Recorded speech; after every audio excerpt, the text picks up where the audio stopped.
Halo, Assalamualaikum warahmatullahi wabarakatuh. Perkenalkan, kami dari kelompok 3, saya Nurbaiti. Dan saya Nikedea Safira. Di sini kami berdua akan membahas materi mengenai mood disorder atau gangguan mood.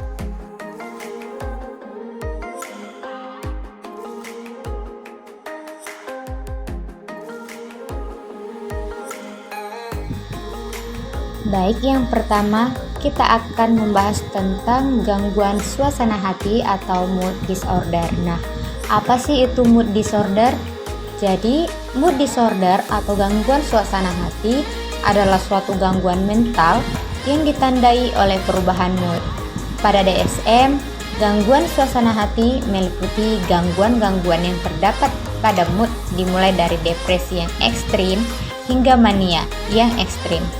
Dalam DSM-3R tahun 1987 disebut sebagai mood disorder atau gangguan suasana hati.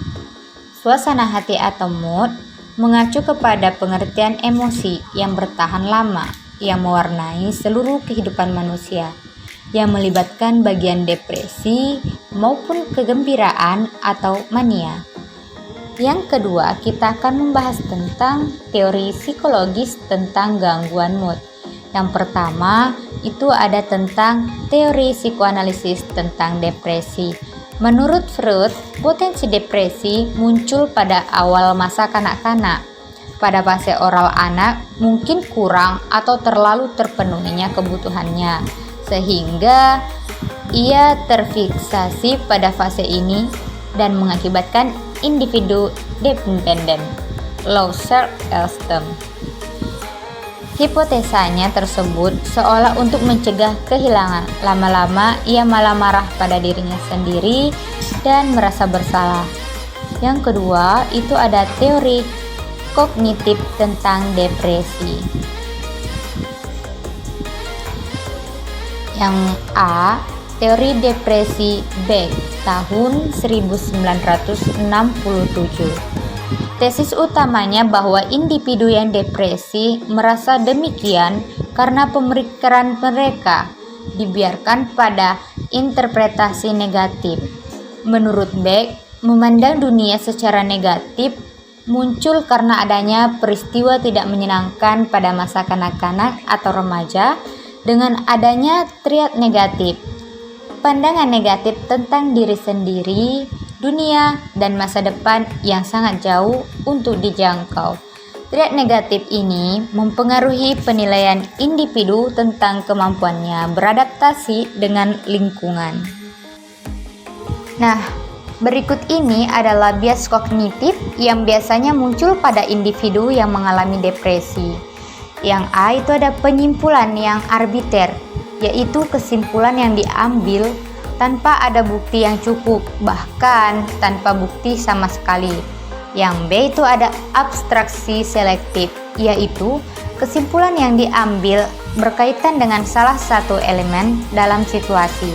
Yang C, overgeneralisasi, yaitu penyimpulan keseluruhan yang ditarik berdasarkan peristiwa tunggal yang mungkin mengecoh. Yang D, itu ada membesarkan atau mengecilkan, yaitu berlebihan dalam penilaian performa. Baiklah, yang saya melanjutkan yaitu karakteristik umum gangguan mood. 1. Depresi, gejala, dan simptom.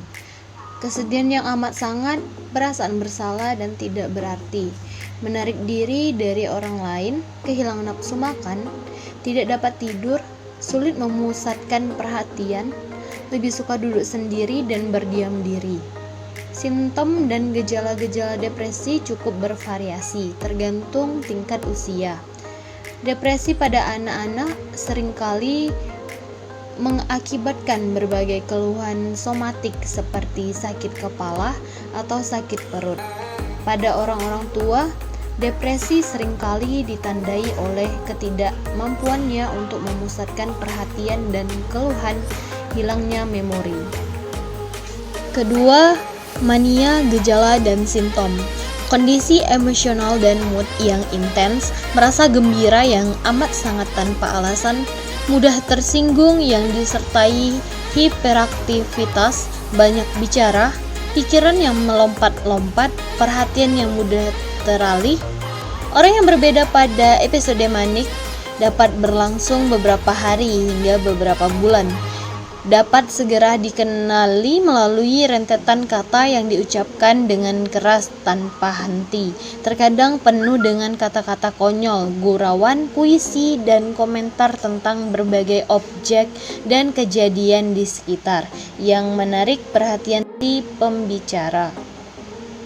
3 daftar diagnostik resmi gangguan mood, yaitu yang pertama ada diagnosis depresi mayor. Hilangnya minat dan kesenangan yang berlangsung kurang lebih 2 minggu. Sulit tidur, pikiran untuk bunuh diri, kehilangan nafsu makan, perasaan tidak berarti dan sulit berkonsentrasi. Yang kedua, diagnosis gangguan bipolar. Gangguan bipolar 1 merupakan gangguan yang mencakup episode mania dan gangguan campuran. Sebagian penderita juga mengalami episode depresi. Yang keempat yaitu heterogenitas. Dalam kategori ini banyak penderita dengan gejala heterogen, tapi dikelompokkan pada diagnosis yang sama. Yang selanjutnya episode manik dan depresif, mungkin ditandai fitur katatonik atau gangguan motorik, aktivitas tidak bertujuan. Selanjutnya gangguan bipolar dan unipolar, mungkin sifatnya musiman bila pasien secara teratur mengalaminya. Yang kelima yaitu mood kronis, jangka panjang minimal 2 tahun, belum cukup mengganggu fungsi sosial dan pekerjaan. Ada 2 jenis gangguan mood kronis, yaitu yang pertama gangguan silokohimik, yang kedua gangguan distimik. Yang keenam yaitu gangguan mood dan kreativitas. Sejumlah artis, komposer, dan penulis yang pernah mengalami gangguan mood adalah impulsif seperti Michel Aglo dan lain-lain. Mungkin keadaan manik memicu kreativitas terkait adanya peningkatan mood, energi, pikiran yang muncul tiba-tiba, dan kemampuan menghubungkan ide. Yang ketujuh, gangguan mood dan emosi individu. Yang depresi lebih sedikit menunjukkan ekspresi wajah positif dan mengalami emosi menyenangkan. Gangguan kecemasan biasanya muncul bersamaan dengan depresi. Selanjutnya terapi gangguan mood. Depresi berakhir setelah beberapa bulan, namun terasa lebih lama oleh penderita yang mengalami depresi serta orang terdekat mereka. Depresi dapat berakhir dengan sendirinya dalam waktu tertentu, namun merugikan penderita serta orang terdekat mereka sehingga tidak dapat dibiarkan sendiri dan harus ditangani. Beberapa terapi yang efektif dapat dilakukan seperti terapi yang bersifat psikologis dan biologis secara tersendiri maupun dikombinasikan. Yang pertama, terapi psikologis depresi. Terapi psikodinamika. Depresi ini dianggap terjadi karena rasa kehilangan dan keamarahan yang secara tidak sadar diarahkan ke dalam diri. Tetapi psikoanalisis berupaya membantu pasien memperoleh insight atas konflik yang dianggapnya menekan dan mendorong pelepasan agresivitas yang selama ini diasumsikan terarah ke dalam diri. Tujuan terapi ini yakni mengungkapkan motivasi atas depresi yang dialami pasien.